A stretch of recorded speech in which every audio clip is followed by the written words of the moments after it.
Welcome back. Today I'm reading one of my sister-in-law's favorite childhood books. This is a longer one, but it is called The Rainbabies. So here we go. This is The Rainbabies by Laura Krauss Melmid, illustrated by Jim LaMarche.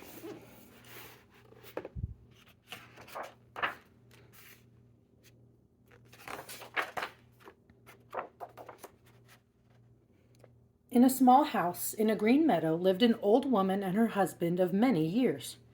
Food they had aplenty and a good roof over their heads, and the river ran close to their door. But the thing they wanted most was the thing they lacked, a child to call their own. The days of good honest work left little time for pining, but when twilight fell the old woman would sit down at her table and sigh. If children grew in flower pots or blew down the chimney with the March wind, what a lucky woman I would be. One spring night, the couple was tucked in bed, snoring softly, when a broad ribbon of white light slid across the old woman's pillow. Her eyes flew open as she sat bolt upright. Though she could hear the steady tattoo of rainfall on the rooftop, her gaze met the white face of the full moon, peering round-mouthed through her window. The old woman shook her husband. "Wake up, old man. I've heard the moon shower brings good fortune to everyone it touches." The old man rose, grumbling, and followed his wife outside. Though the shower had all but ended, the last drops of warm rain touched them. The old wife smiled and squeezed his hand. Then her eye caught a silvery glint in the meadow grass. Bending down to get a better look, the woman gasped at what the moon revealed. Nestled among the wet blades of grass and the wildflowers were a dozen shimmering drops of water, each holding a tiny baby no larger than her big toe. With utmost care, the couple gathered up the wee babies and brought them into the house.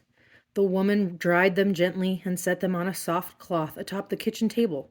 12 perfect little ones all in a row. The old couple smiled and cooed at the babies until they began to yawn and rub their eyes with tiny fists. Then the woman wrapped the rain babies snugly in scraps of flannel and laid them to sleep in the dresser drawer. She and her husband, marveling at what had befallen them, returned to bed. Day after day, the old couple cared for the rain babies and soon grew accustomed to their ways. The infants seemed happiest after dusk and when the sky was overcast. When they were tired or wanted to be held, they cried out in tinkling voices and reached up with their plump little arms. Then the old man and woman soothed the rain babies in the palms of their hands or rocked them to sleep in a pair of wooden shoes lined with handkerchiefs. The old woman would sing, "By and by, the moon is half a lemon pie. The mice who stole the other half have scattered star crumbs in the sky. By and by, my darling babies, don't you cry. The moon is still above the hill. The soft clouds gather in the sky." On warm, hazy days, the old man and woman would carry the babies in a willow basket as they went about their chores. One cloudy morning, the family set out with fishing poles in their wooden boat to catch some supper. The woman placed the basket at her feet. The rain babies were soon lulled to sleep by the gentle roll of the river. The old man and woman baited their hooks and dropped their fishing lines into the water. No sooner had their hooks been swallowed by the river than the boat began to pitch. Seized by a powerful current, the boat was drawn into a foaming whirlpool. A mighty wave rose up and over the side of the boat, and before the old man and old woman could stop it, the basket of babies was swept overboard. The old man plunged into the river. Round and round he swam, trying to reach the basket. He swam until his heart pounded like a hammer. His limbs burned as if they were on fire, although the water was cold. Then a faint sound reached him over the roar of the current. He turned to see the old woman gesturing wildly with a fishing pole. With a heave, she flung the pole, and the old man grabbed it. Reaching out with it, he hooked the basket's handle. Then he drew the basket to him and lifted it from the water. Instantly, the river regained its calm. The old man swam back to his wife, handed the basket up to her, and climbed into the boat.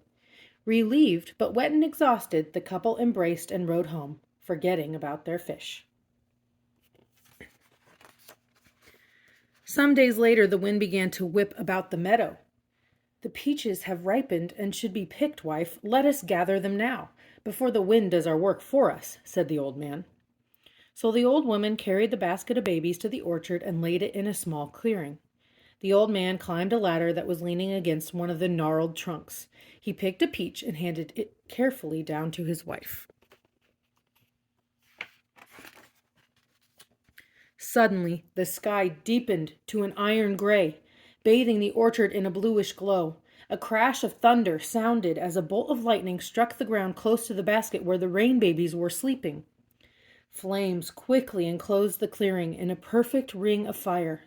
The willow basket lay trapped inside, the Rainbabies wailing. The woman tore the apron from her waist and started beating the flames. But as quickly as she subdued them, they rose again. Seeing this, the old man leaped across the barrier of fire and seized the basket. Then he returned through the blaze.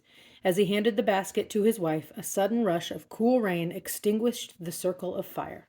The Rainbabies were unharmed. The next day dawned blue as chicory. The husband went early to the river to fish. The wife went to work in the vegetable garden. Although the wild waters and the fire had made her fearful of taking the babies outdoors, she feared more to leave them alone in the house. So she laid them on a blanket in the broad shade of a chestnut tree. A passing weasel spied the silvery pink babies and mistook them for newborns of her own kind. A lucky mother to have so many little ones, she thought, and me, with none to call my own. With so many mouths to feed, who would mind one missing? The weasel approached the blanket, sniffing and prodding the babies with her long, whiskery snout. But the babies, sensing danger, cried out. The old woman came running, still clutching a turnip freshly dug from the earth. She reached the blanket just in time to see the weasel bound off with a tiny rain baby dangling from her mouth. The old woman set off after them, stuffing the turnip in her pocket. Round and round the meadow ran the woman and the weasel, over hillocks and through brambles, until the woman's head began to spin and her aching legs told her they must soon give out. Then she remembered the turnip in her pocket. She tossed it over the weasel's head, hitting the ground in front of the startled animal. The weasel dropped the frightened rain baby and ran off.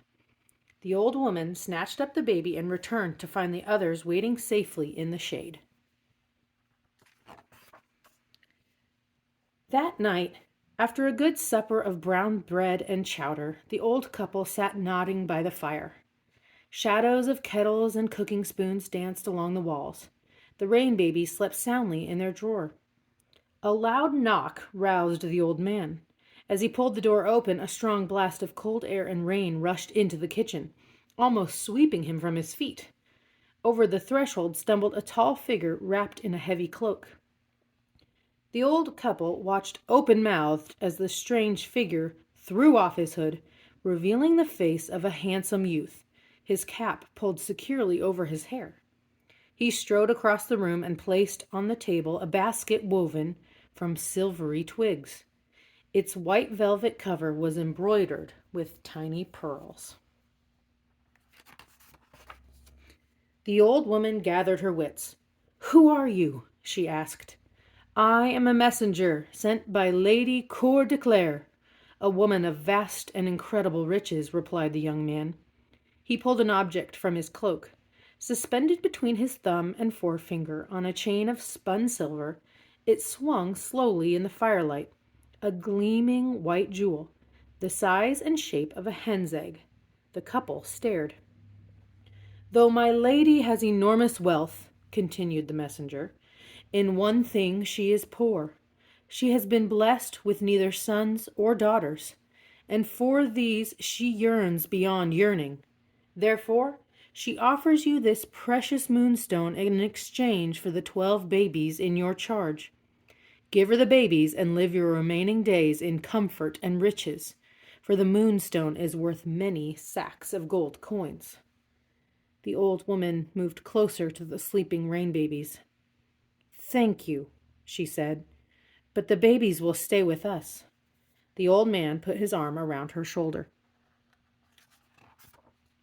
"So be it," said the youth. He slipped the silver chain over his head. No sooner had the moonstone touched his chest than the cloak and cap fell away, and in his place appeared a woman of breathtaking beauty. "My dear old man and woman," she said, "I am Mother Moonshower. On the night of the last full moon, I gave my rain babies into your care. What loyal and loving caretakers you have been! You protected them from dangers born of water, fire, and earth. You refused the offer of great riches to keep the babies with you. You have proven yourselves the worthiest of parents. But now I have come to take the rain babies away with me." "You mustn't!" the old woman exclaimed. "Please understand," said Mother Moonshower. "The rain babies cannot grow properly without me. I will cherish them as you did. And do not fear, I will not leave you lonely. See what I have brought for you." She beckoned them to the table where the silver basket lay all but forgotten and lifted the cover. Inside the basket lay the most beautiful baby girl the old couple had ever seen. She had hair like the midnight sky, and she smiled up at them with shining gray eyes. As the man lifted the little girl in his arms, Mother Moonshower scooped the rain babies into the basket. "Wait!" cried the old woman. She bent to the silver basket, touching her lips softly to the forehead of each sleeping rain baby. Each one smiled in turn without waking. As the woman kissed the last tiny brow, Mother Moonshower and the rain babies disappeared. The couple named their daughter Raina. Like all children, she brought her parents great joy and a bit of heartache too, but never such adventures as had befallen the rain babies. Growing stronger and more lovely with each passing year, Raina picked the sweetest peaches from the orchard and caught the sleekest fish. Her laughter warmed the small house. Some nights, when the full moon shone, the couple stood at the window. They watched their daughter, arms outstretched and hair floating in the soft breeze, whirling gracefully across the moonlit meadow. And the old couple felt themselves truly fortunate, for their happiness was complete. The end.